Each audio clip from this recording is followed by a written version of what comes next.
This guy's come back on stage because he remembers who he is. He built something. And then he started again. And I can't remember if he said it or I've learned this, which is that when you fail according to the standards of the world, you forget that you gain so much knowledge in building it. So in theory, you should be able to rebuild better, different, stronger, and faster. So you can move to the next one.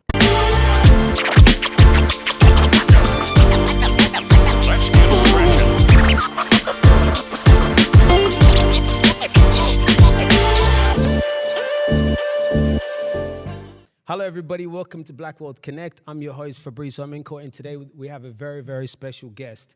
An engineer by profession, entrepreneur by passion, transformation thought leader by mission, helping businesses and people make complex problems simple. She continues to inspire others through her speaking engagements, coaching, and various initiatives aimed at empowering individuals to overcome adversity and achieve their full potential. Somebody that I'm very, very inspired by, the one and only Yemi Penn. Welcome to Black World Connect podcast. I am humbled, Fab. Thank you so much for having me. I'm really glad we could make this happen. Awesome. Thank you very much for your time. I really appreciate it. I know you're a very busy person, so you're always on the go. You're in Melbourne at the moment, and I know you're flying out and you're coming back in very soon. So I know that you're always on a mission. I just want to say thank you for your time. I really appreciate it. Look, let me just stop because you're thanking me. I need to see you are a reflection of me. So we are all busy, and I appreciate how we just made this happen because there's work to be done and there's so much wisdom to be shared. So thank you for inviting me and giving me a platform. I really appreciate it. Thank you.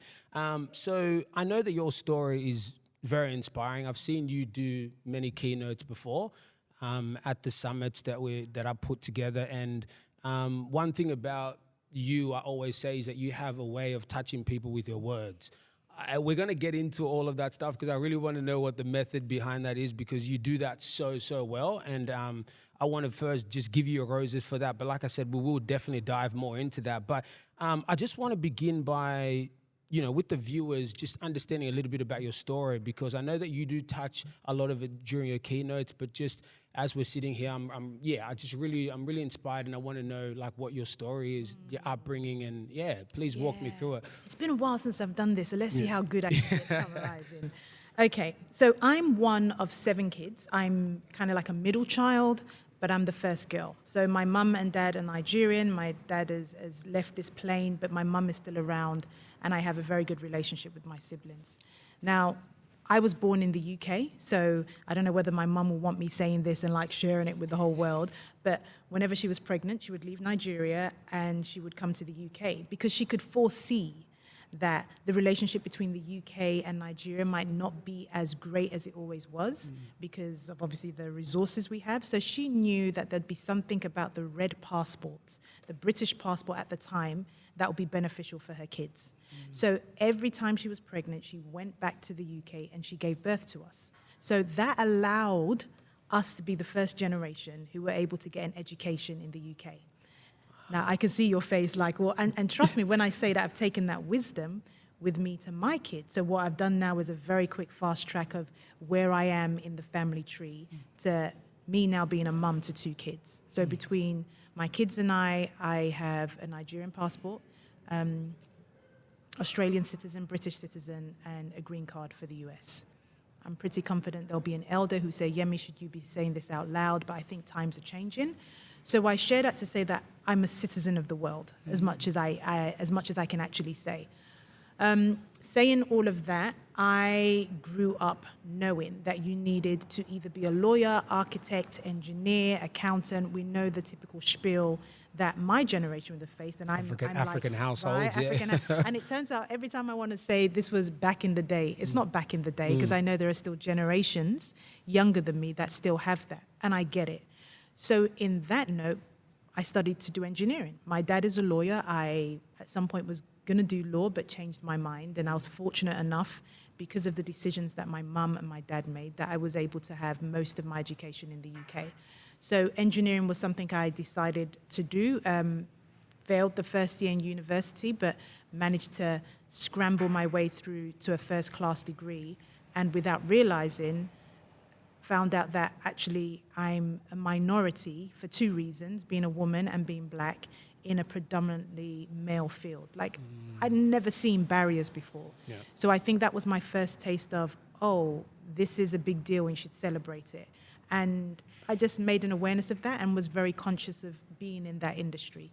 And within that time, very quickly, fast track again, I managed to get married. I've got 2 kids. Okay. My daughter is nearly 18. My son is going to be 12 this year. Wow. They both have their dads in the UK and America. So when I say citizen of the world, I'm not joking. You're not joking. I'm not even just being like theoretical. You literally are. Yeah, literally. And with a base in Australia and soon to be in New York, it really is a global thing for me. And, you know, I talk about engineering, but my work has not necessarily moved fully, but has shifted from engineering to being in the business of people. And I'm sure we can talk about that a bit more. So that's probably it in a very quick nutshell, but without a doubt, I'm sure we're going to go into detail. 100%. So I've moved around a bit, and at the moment, I am doing work in the business of people saying, can we be better? And what does it look like to get there? That's very inspiring, you know, because like I said, I've seen you speak, and just your message is very powerful each and every time I hear you speak. And that's incredible. One thing I want to ask you is, first of all, what type of engineering was it that you specialized in? I did mechanical. So I applied. I didn't have the GCSEs, which would be the equivalent of HSCs in Australia, and in America, it would probably just be the end of high school. Okay. So I definitely didn't have the subjects to do that. And I knew I wanted to do civil engineering because I thought I was interested in building, bridges. Yeah. But Brunel University, which is one of the best universities to do engineering, didn't offer civil. They only offered mechanical. And at that part, I thought I either wanted to go into cars or airplanes. Beautiful. So that's where I chose mechanical. I'm a big fan of aviation, so if you would have gone into airplanes, we would probably be having a second, you know, well, we still might. We still might have that conversation. It's not too late. Yeah. Nah. Okay, and you say that you're a citizen of the world. Like, I mean, it must feel incredible to be able to know that you can go to all these places in the world, you know, and you're definitely a citizen of them. You hold those passports. I mean, what's the biggest thing that you've learned, especially in terms of culture and being in different spaces around the world? You know, what's one of the things that you've learned? Great question that I wish more people would ask. And I want to make the distinction between traveling to different countries and visiting for a week or 2 weeks to live in. Correct. Now, let me see. So I've definitely lived in Nigeria. I've lived in the UK. America, I haven't. I lived on a US military base that had an American feel in Japan. So I was able to have access to almost 2 different sets of cultures, and then Australia. So I say this with the small print that by no means have I been or lived in every country. But what I have picked up is,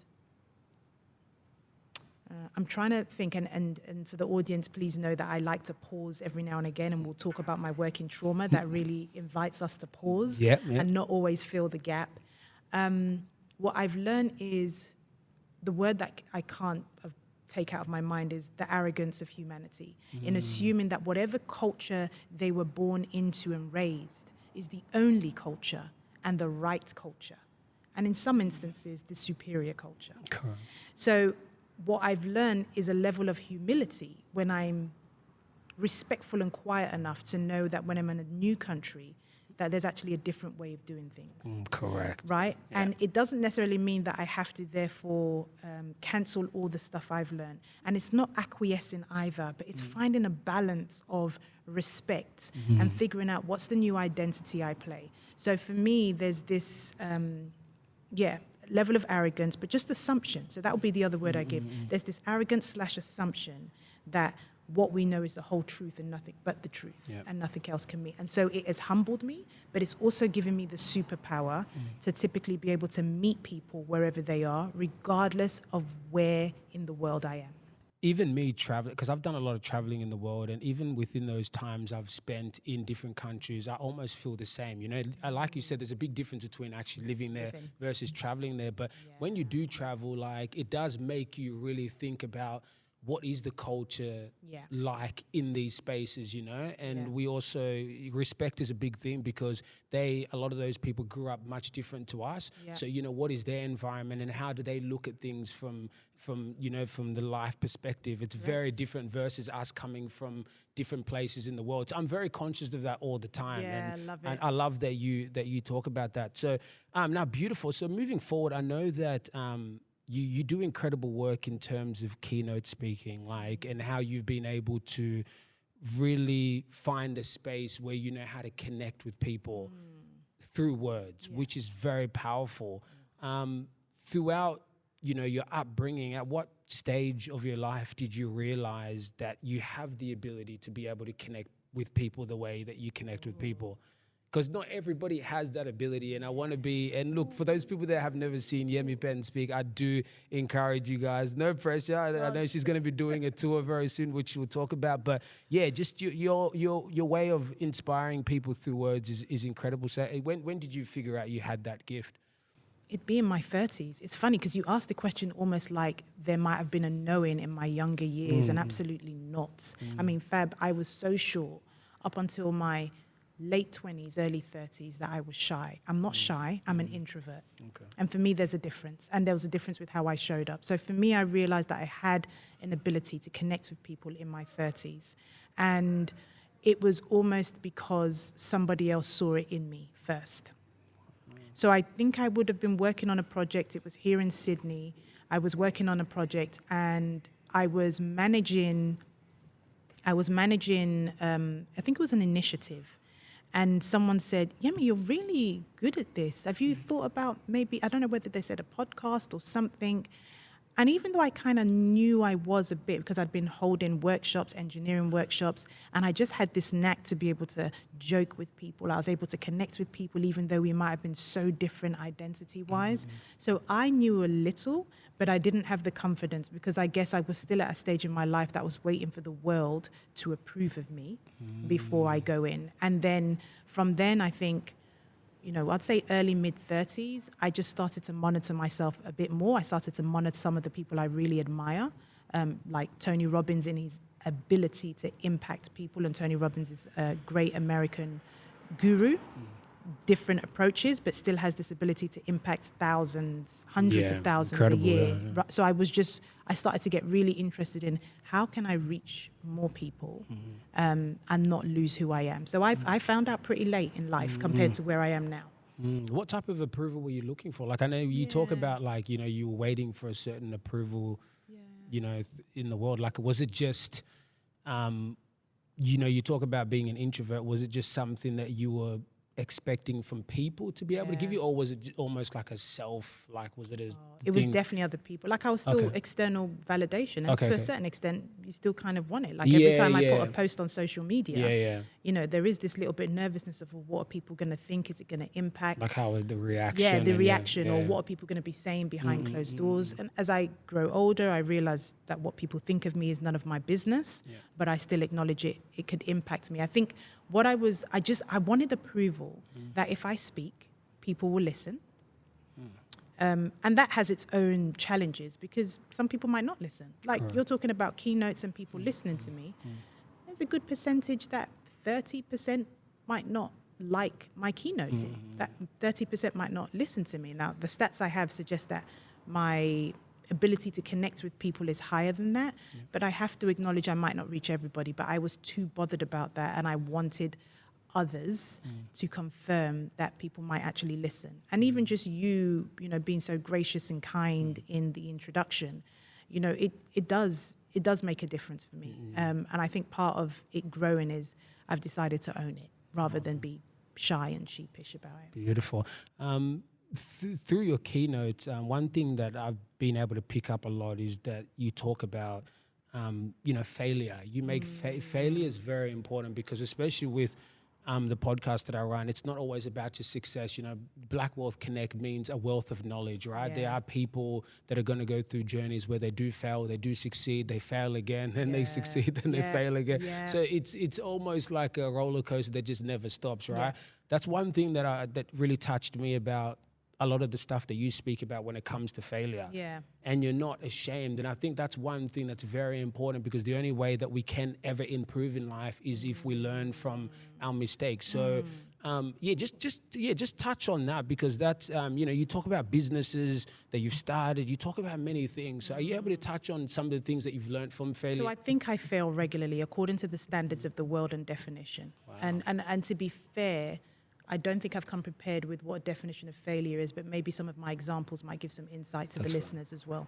So I now perceive, and I think it might have been Jack Canfield, I heard this from, he's co-author of the book series Chicken Soup for the Soul, is failure is feedback. So when you fail, and to be honest, we've heard this from some of the greats. I mean, all you've got to do is look at sporting champions. Correct. You look at people in basketball. I mean, you think of the OGs. They are saying it like, for the amount of times I've practiced, how many shots have I gone and how many failures have I had? Like, we can really, and I think sports psychology is brilliant. As a minimum, if no one wants to go to a therapist or see anybody for anything, go look at sports psychology or go look at some of the people. Agree, you like, 100%. Right? Yeah. Right, just as a basis.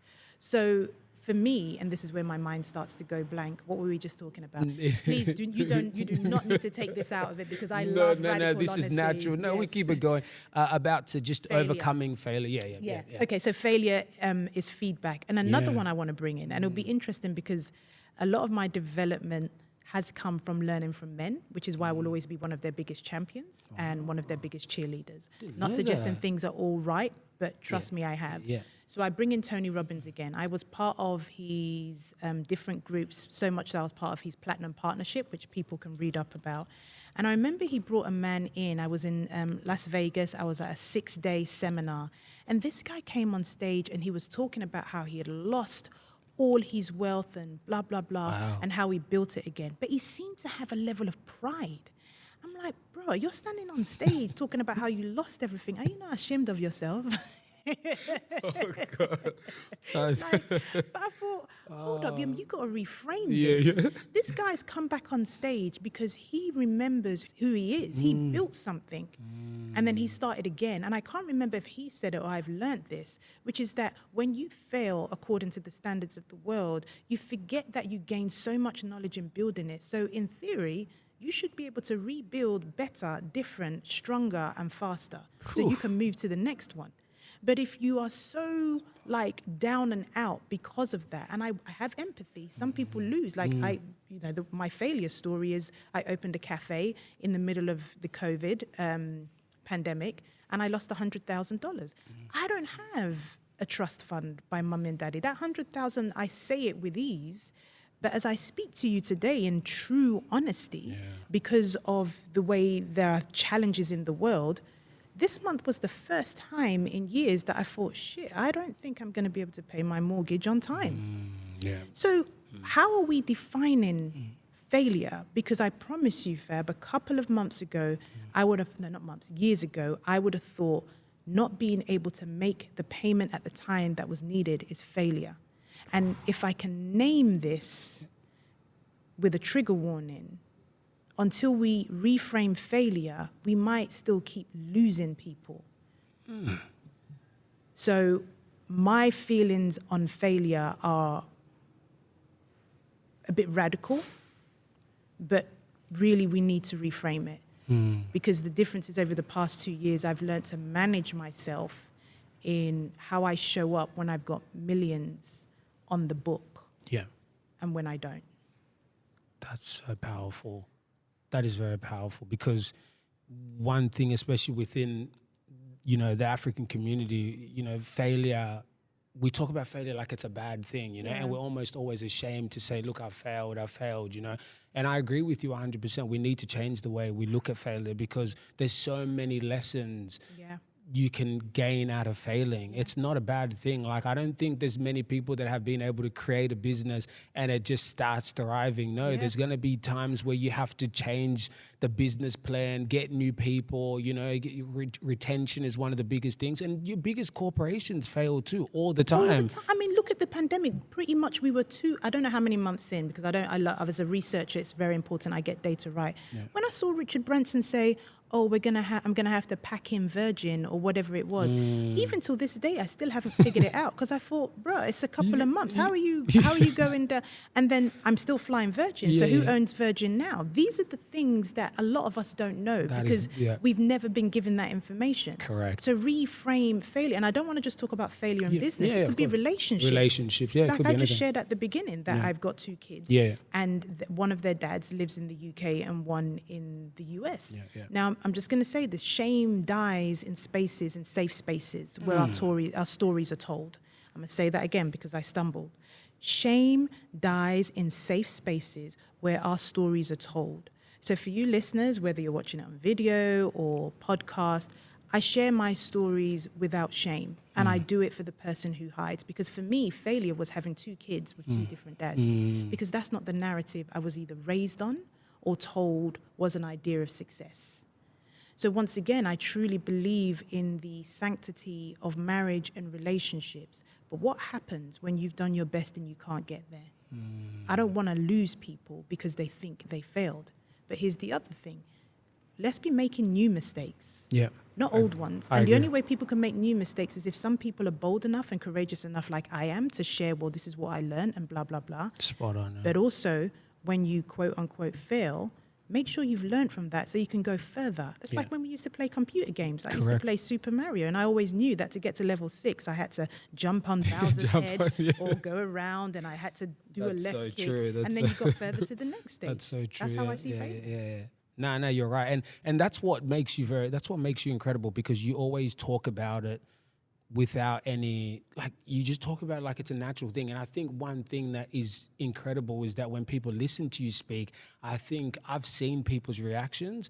They almost start feeling like, oh, it's okay for me. I might be struggling with something right now. I'm internalizing it. And Yemi has just made it okay for me to be able to feel like I can go out there and speak to people about what I'm going through. Yeah. I've always felt like, I look at the crowd when you're speaking, I've always noticed those things. So I think that is very good. And I think what you talk about in terms of us talking about failure different is very important. Yeah. And that's the only way we can continue to grow as a community. Even if you don't want to talk to the community, but you want to talk to other people, it's important to get that stuff out of your chest and be able to learn how to grow. Because one other thing I do want to touch on is that we all have worked for big corporations before, and one thing I notice is that whenever there's something going wrong, or let's say in IT, all the IT people will come together because not one person has the answer. Wow. So do you know what I mean? So I look at things like that, and when I started to think about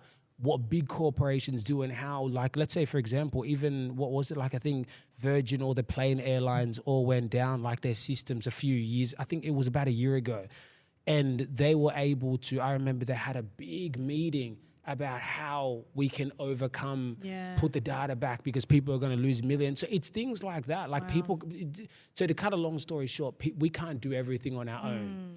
We need to be able to learn from people's mistakes and then, figure out a way to be able to bounce back. But hold, before you move on, let's not sleep on that, because you just use technology as a real, and just as you were speaking, I just felt like systems or dots and software, like you're saying you cannot solve a problem on your own with the IT department. It can't just be one person, whether it's John, Jane or Joe. You all have to come together. And I think that is the invitation that humans have, which is, be like software, be like technology, in the sense that you have to be connected. If I don't have my whatever plug connected in, I can't solve it. And that's what I just wanted us to pause on that. Yeah. Beautiful. Yeah. No, I agree. Mindset, because everything that we've just talked about now, like in terms of like failure, overcoming failure, our childhood, growing up, and all of this stuff, right? Like, I think once we get to a certain point of our life, mindset really makes a difference on how we're able to overcome things. Yeah. How important do you feel as though how important do you feel like having a positive mindset, or just having a mindset that's able to overcome things, makes a big difference to life? Oh, majorly. I love your questions, Yeah, and yeah, it's the reason why. I think this is our longest conversation we've ever had. Despite being Because I learn a lot from you, so I know that. I know how you're you. listening, you're picking up. I pick up a lot of things from your keynotes. But you gift me, because sometimes I only learn about myself through the power of the person questioning me. So I just want to say I see you. Thank you so much. Thank you. Mindset, because as you were saying mindset, I was thinking, Yemi, maybe take a step back and let's just break down mindset. So it's how you have set your mind, and then you put positive in front. So ideally we want a mindset in a way that we can progress. And I know that the definition of progression varies. So having a positive mindset has been important for me because it's allowed me to be flexible. Now, unfortunately, I do feel that people who learn from the traumatic experiences they've had, people who learn from it, tend to have quite a positive mindset. Meaning that when they have challenges of any nature, they have access to perspectives based on how their mind has been set to deal with it. So I'll give another way to put it. Having a positive mindset, and I know it's funny, I saw this thing because I was going to say, having a positive mindset allows you to see the glass half full. But I remember I've seen a post that says, look, it's not about whether it's half full or half empty. It's the fact that you can refill the cup if you want. Yeah. And I'd never heard that one before. I hadn't heard of that one. I've heard of that. But even a positive mindset sees it, because you have to know that there's a possibility for you to change it. Correct. So for me, when I relocated to Australia over 10 years ago, I found myself going on the same wheel of, oh my gosh, life is so hard. I'm a single parent. How am I meant to pay for us to all go back to the UK? And especially if I want my son to go back to see his dad in America. And something must have happened. I don't know what. I would have gone to personal development. I started to ask the question of, but Yemi, who do you need to be the person who can pay to go to the UK and to America? So just even a positive mindset is actually just changing your questions from I can't to how can I? How can I? Yeah. And you do need to have a very flexible, growing mindset. And if you say, well, how do I do that? Just do not be fixed.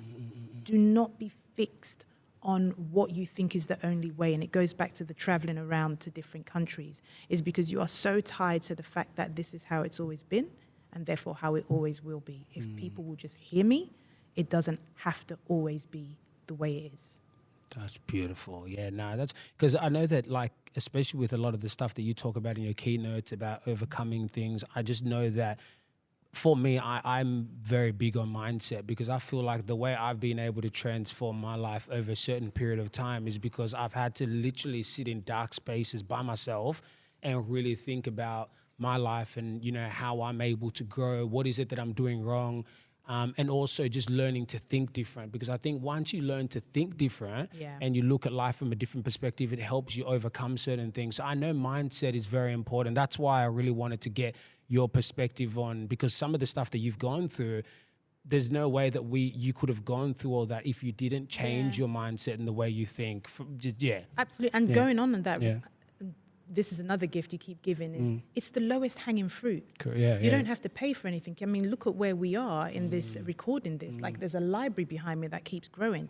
There are books out there, and we've got people who are creating spaces for you to go and read. It's the lowest hanging fruit to change your circumstances, because it's within your control. I'm not suggesting it's easy, but it's the lowest hanging fruit for you to go from, I can't get a job, I can't find a relationship, to things aren't working out, to making all those things the opposite. Lowest hanging fruit, and I invite people to constantly work on their growth mindset before they do anything else. Beautiful, beautiful. Adding on to all the amazing things that you do already, and I know that, you at the moment, you have just finished your PhD. So congratulations for that. I know that, I think you call it permanent head damage.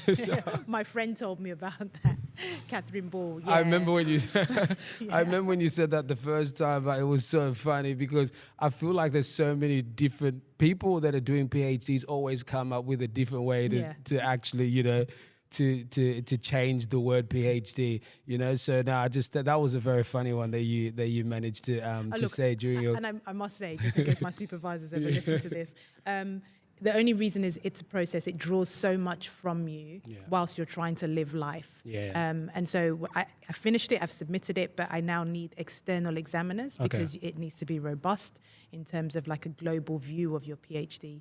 So I'm still waiting for the results to come back, but for now. So Yemi, you're doing a PhD in research on the transformative nature of cultural trauma with a decolonized lens. Boom. Yeah. Okay. Yeah. Yep. Please tell the viewers what. Yeah. So I mean that's a lot. That is a lot. It's a lot. And guess what, Fab? That's not even all of it. I just didn't even want to overwhelm you, bruv. I didn't want to overwhelm you. Oh my gosh! Please talk. Yeah, please talk to us about what all of this means. So that is a big crux of it. So obviously, with all things PhD, and I don't want to reduce the validity and the intensity of a PhD, but a number of us, I've heard from another friend, like that's research. Some of us have me-search, where we do research on who we are. Wow. And then we-search, where we do it as a community, which is what I see happening around here, where we are. And so I love the use of those words. That's come from Linda Tai. And what I did was research that's been done in, for want of a better way, a colonized, structured way, which I have no shade on, but I just want to name it. So my research is looking at the transformation of cultural trauma through the process of making a documentary with a decolonized lens, meaning that I decided to use the power of the arts through filmmaking to show how we can transform cultural trauma. But I wanted to use a lens that is typical from the dominant lens, which could be the Western lens. I wanted to tap into indigenous wisdom from all over the world to see what does it look like to understand what cultural trauma is and to also see how it can be transformed.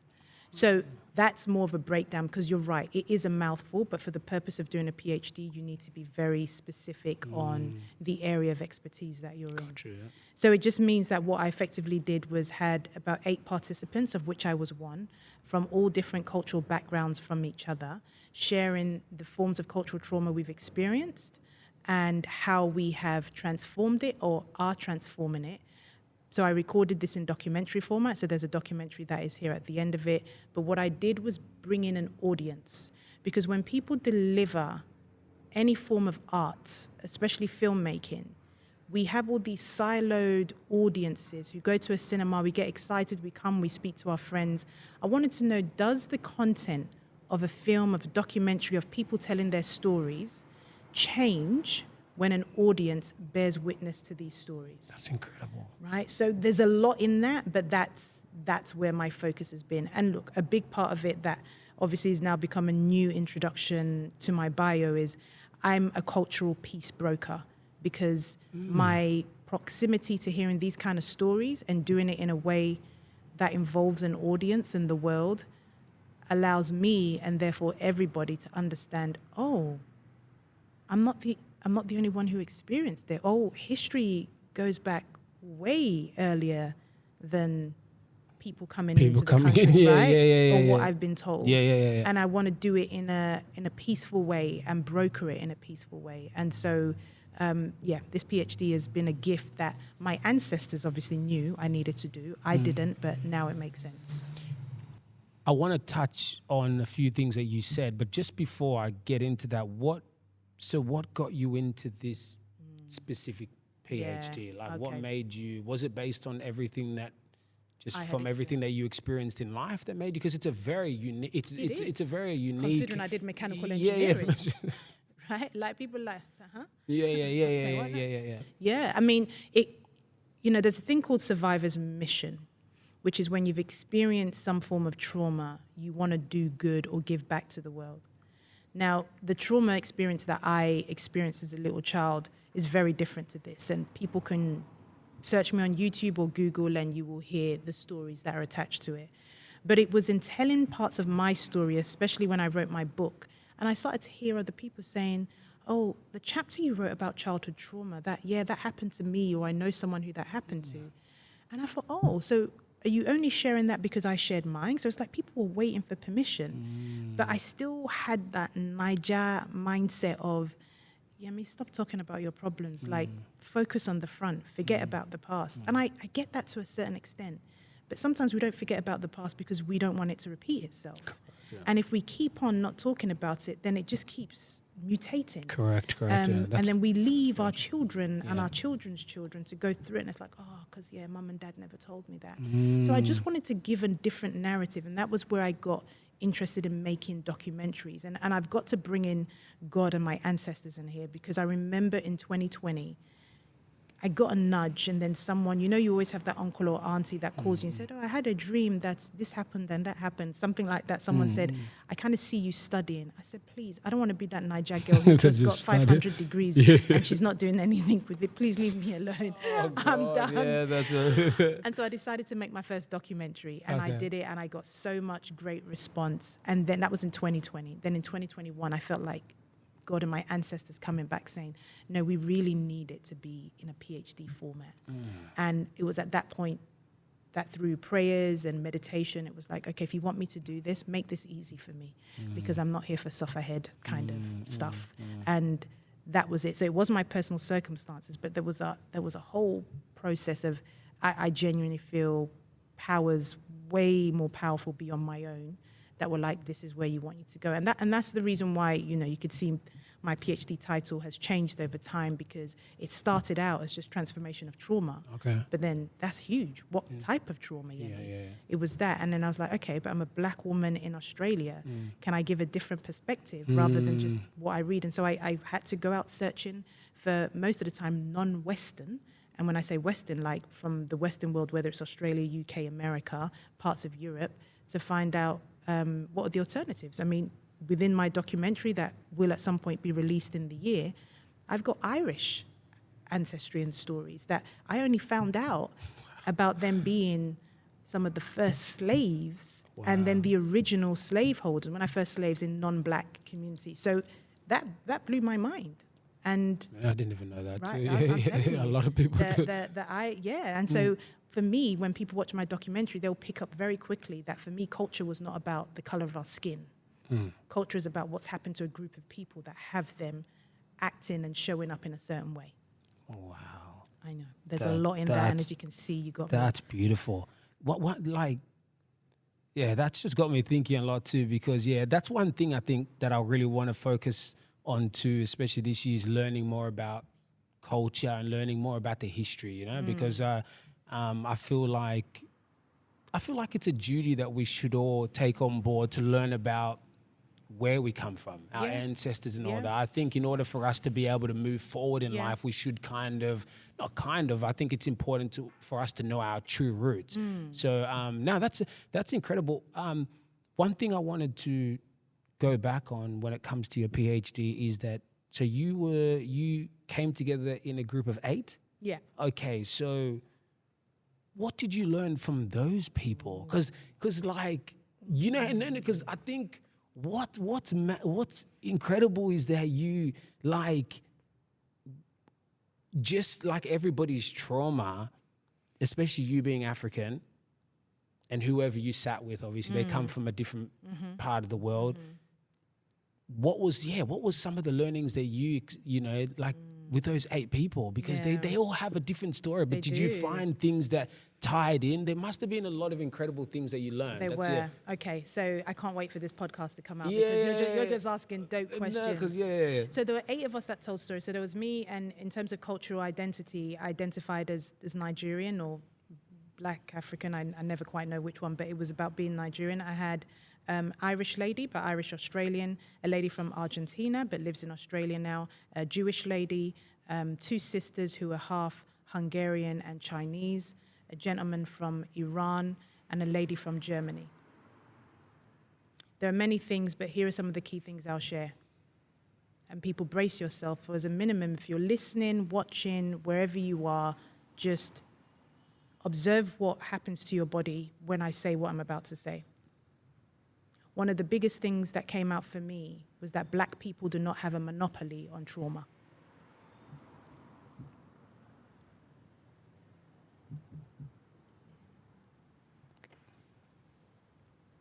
So we just pause.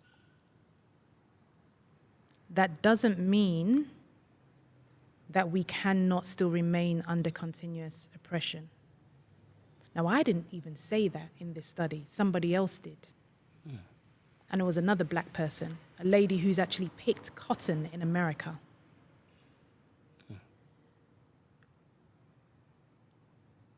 The other thing that came up is, without me knowing, having a Jewish Australian lady and a German Australian lady, there were these two sides of the worlds of this German lady had been raised to believe that they were the bad ones. They were the bad people because of Hitler.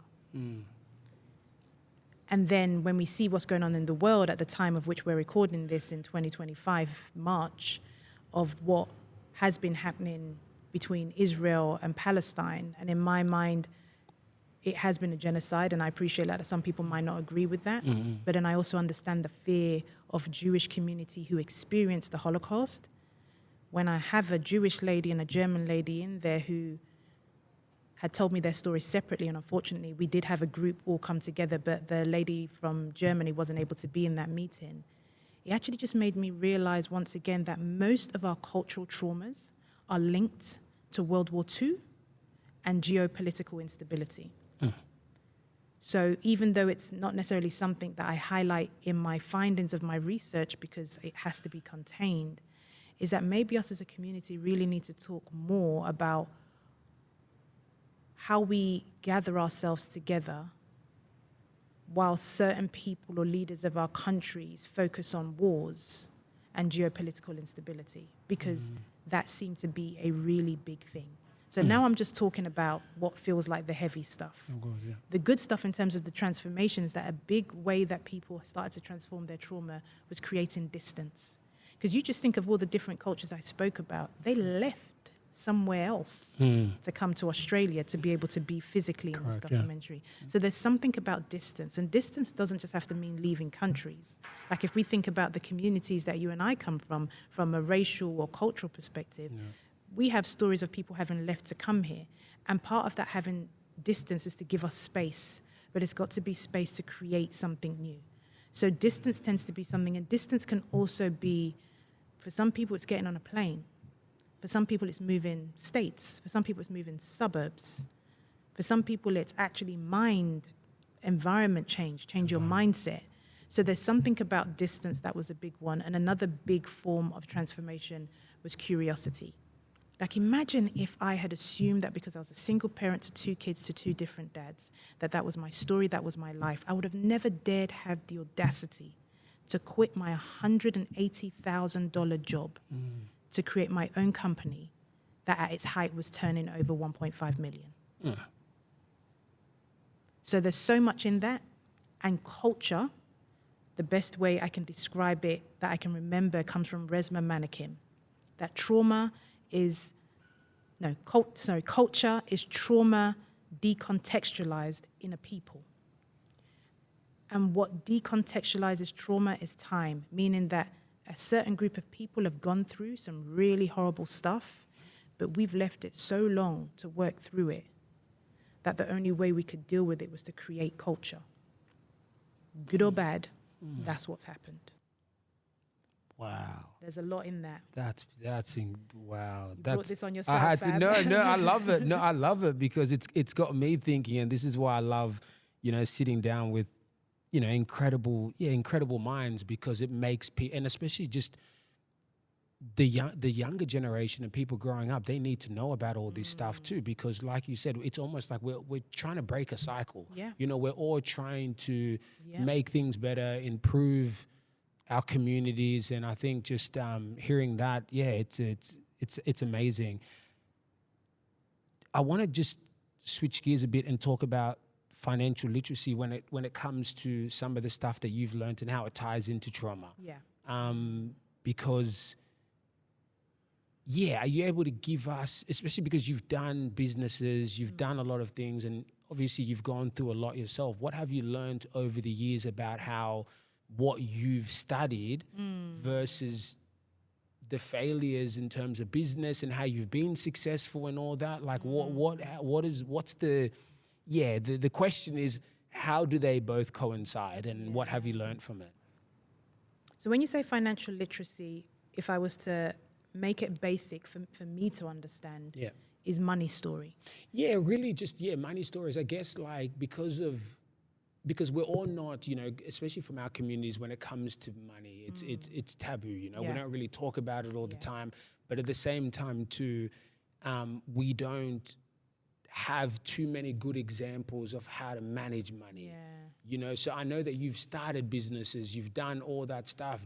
Were you able to get people around you that helped you learn about how to do these things? And then over time, when you started learning about trauma, did you realize, was there a connection? Maybe I was doing these things and spending money like this because I was doing it based off trauma, So can I be honest with you? I'm still learning about money. Okay, one of the stories that I think you would have heard me say in some of the summits you've put together, you and the beautiful team, is having grown up hearing money doesn't grow on trees, I kind of took that on board subconsciously. Okay. So then when I started getting paid, I had money in my account, but it meant that I also had bills, and there was usually very little money left. So I got used to the idea of borrowing. But I got used to the idea of borrowing without any financial literacy on what it looked like to pay it back and if it was worth borrowing it. So that was number one. Wow. And part of that is because my mum was a single parent. Similarly, she wouldn't have had the financial literacy that even I have now, and I don't think it's great. I'm still learning of what's possible. So that was one. But then when it came to becoming an entrepreneur and starting businesses, and I've got hundreds of thousands in my bank account, and I've paid my bills, which may have cost, I don't know, anywhere from $7,000 to $10,000 a month at that point, there was all this money left. My financial literacy was effectively non-existent for the kind of money I was bringing in. So every time we want to up-level, whether it's in business or money, we need to be doing the work to be financially literate, to get to the point of, well, what am I going to do with that money? Because I didn't know what to do. I just figured this doesn't feel right. Why do I have $90,000 still left in my account? So what would I do? I'd create bills. And the bills I was creating were not any form of return on investment. Now, I'm not suggesting I have any major regrets on it, but if I was to go back into time, I'd have invested in the things that would give me great return on money. Like, I'm sure, and I hope he won't mind, I have a cousin who I haven't spent much time with because I've been in Australia, who, if people know boxing, is extremely famous. Anthony Joshua from the UK. Is that your cousin? That's my cousin. Yeah. That's my second cousin. This podcast is cousin. over, man. This podcast is over. This podcast. When you talk about financial literacy and the level of proximity I've started to have with him, whether it's through the media, other things, when you start to come into big amounts of money, you have to up-level your financial literacy. And in some of the podcasts I've heard him do, he talks about whether it's given back to family or the things he's invested in. So even just me having that kind of access to him makes me think, Yemi, you know, all this $20 million, I have that figure in my mind of money I want as a baseline that I now want to start working towards. The question I ask myself is, do you have the financial literacy to know what to do with that money? And at this point, I don't. So that's what I need to be working on. So that's what I've learned, is that we can stand here and say, we want this, we want that, or I want that yacht, I want that house. But yes, firstly, do you have the mindset? But do you have the financial literacy to make sure that you don't become one of those people who wins lottery and 5 years later it's all gone and you have no investment? That's a bit but that's a gem within itself, because it's like we want, especially, there's people that want these houses, that want all these expensive things, but then if you're able to get it, do you have the skills to manage it? Correct. That's very important, because even I love how you talked about a sports psychologist or somebody that it teaches, even just someone like Anthony Joshua, to bring him up, he's grown up. I don't know too much about his life, but just getting at those levels of life, and you need to have good people around you to be able to guide you through those things, because it's very quick. You can get to the top, 2 seconds later you can fall at the bottom. You know what I mean? So just having that, just having a good mindset for that is very important too. Okay, so where can I go with this? Because you're still thinking Anthony Joshua. Anthony Joshua, I'm thinking. Did she just drop that and not say it? But you know, but it'll be interesting for you to think of what that's done for you. This is why I love the work of Truama, and there's this guy Bessel van der Kolk, The Body Keeps the Score, because something has gone through your mind and me mentioning his name, and it's part strategic. Because they usually say, oh, you can't be what you can't see, and I know some people don't like that, but there's something in it. So what this means is that you are 1 degree separation from Anthony Joshua, which means that when we are around that, you start to think, oh, what's possible? What's possible? So it's always interesting to just always observe ourselves, especially with the work you do, of what happens when we're talking about money. Correct. Because some of us, we scare money away. For sure. So once that's left your mind, start thinking about, bringing those AJ money levels. Beautiful. And okay, so I guess, to slowly wrap this up, because I do know that everybody has, you got your plans and places to be and stuff like that. I do want to just, if you could leave one thing for the viewers, like something that you have learned over time, or even just things that you would love for our community to be able to really focus on, especially when it comes to a lot of the stuff that you've done connected to trauma, your things that you've learned from your PhD. If there's anything that you feel like you can, just advise or give information on, please leave us with something that we can, And I love take that, home with us. I love that you've made this wide and abstract and not one specific No, thing. definitely not, because, So I understand the reason why generations before me, so people like my parents and grandparents, may not have spoken about trauma. Because for some of them, it was survival. If you spoke about it, your life might have been more at risk, whether it's mentally, physically, financially. Things are changing, there's more momentum. And I want to invite listeners to find the help, whether it's a practitioner, whether it's someone herbalist or a healer in the family, a therapist, a book, to acknowledge the trauma that keeps on showing up for you, and as I call it, clean it. I promise you it's linked to your ability to either A, make money, B, keep money, C, grow your money. So if money is a motivation, please know that there is something attached to it. And you might say, oh, there's nothing, and which is great if there is nothing. But if something keeps on coming up, repeat pattern, then it's something to look into. And like I mentioned, go and look for any of those either Western or non-Western modalities that can help you. So acknowledge and clean your trauma is one. The second one is I want to invite people to dream unreasonably, especially speaking to Black communities or marginalized communities. Because I say dream unreasonably because based on the reduction of the English language, reason has not gotten a lot of us as far as it should have. Now, I'm not saying go break rules. I'm pleased, or I beg nobody go and do anything they shouldn't do. But dream unreasonably is to invite you that reason hasn't got us. Now, we've gotten really far with some of the leaders we have. Like I need to talk about, young brother, nephew, Magang here, who's doing the work he's doing in the space we're in, the work you're doing, Fab, the work you're all doing. Like we are making big moves, and you're probably already doing unreasonable stuff according to how we should be living life. For those of you that are doing that, just say take it to the next level, and I promise you the next level sometimes just a shift in your perspective. So another thing I've learned is that what some of the non-Black community are doing to raise money, I didn't even know was possible. So change your circle as well. Do not just stay in the circle of your own community. And that's part of the reason why my PhD roadshow is important, is that not only do we not have a monopoly on trauma, there's wisdom in our trauma, but it will require us to clean ours and go and seek other spaces. And I know there's a safety element, but when you clean your trauma, you will know what your safety boundaries are. That's perfect. So once again, there's a lot in there, but I trust it will reach whoever it's meant to reach.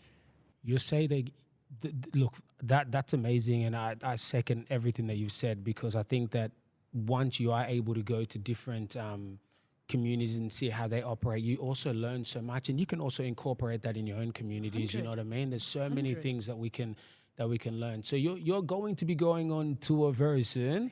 There's a lot of things that you have going on in terms of that. Could you just let the viewers know what's happening with that, because this episode's definitely going to come out before you kick off your tour, so it'll be amazing for people to know where they can see you, what's going on. Absolutely. So let us know what's going on with you. And once again, thank you so much, because obviously Black Wealth Connect are like a partner in this. Yeah, I'm like, wow. We're like, always family, you know. This is just the beginning of something small with us. Right, But I know, but it's just so magical, and it's a lesson for me, because I had this tendency to do things on my own. And it's got to be in community. We can't do things on our own. I've got to change that. I'm kicking off my PhD roadshow tour, so that's going to go global.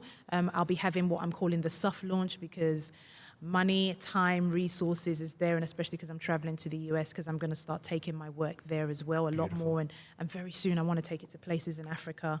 But it's to literally share the contents of my research. So typically people do research and it tends to just be for them and the academic community, and I'm like, nah, let's make this new knowledge available for everyone, and I really want to do it in an experiential, artistic way, so that I can connect to different senses, to different cultures as well. So we'll be kicking off in Melbourne on the 20th of March, just for a small group, but it will kick off in earnest from April, which will start on the East Coast in America, and then I'll head to London, and then back to Australia, and hopefully before the end of the year, either be going to Nigeria, Ghana, and I need to get a few more contacts from all of us here in Australia to make it happen. Nah, honestly, Yemi Penn, you are somebody that's truly inspiring. Even from the first time I met you, and I don't just say this to everyone. I think I've heard you speak, I've heard your story, and a lot of the things that you say is very touching, and a lot of people learn so many amazing things from you. And I just want to say, obviously, good luck on your tour. I know that every time I've met you, you've always talked to me about your PhD, and I could feel that, you were going through it, But I think one thing that I also want to say to you is that I'm proud of you too, Like, I think it's important to acknowledge the hard work that people have put in, It's not easy, like even just hearing everything that you've said about, like, how the process worked within itself, sitting with 8 people, that's a lot of things that you had to go through. So I just want to say I'm proud of you, and I'm glad that I was able to connect with you. Like, people that I was talking to in Sydney always told me, you should reach out to Yemi Penn, Shout out to Aden, shout out to Chrissy. Yes. They were always saying to me that I should reach out to you. So I'm glad that, first of all, I know you. It's an honor, and thank you so much for always making the time for Black Wealth Connect and coming here today. It was in short notice, but I know that you were able to show up. And I just want to give you a roses because you deserve it, and I'm excited for the tour. And like I said, good luck, and let's get it going. You're a legend. Thank you so much for being on the podcast. I really appreciate it. Thank you. Thank you.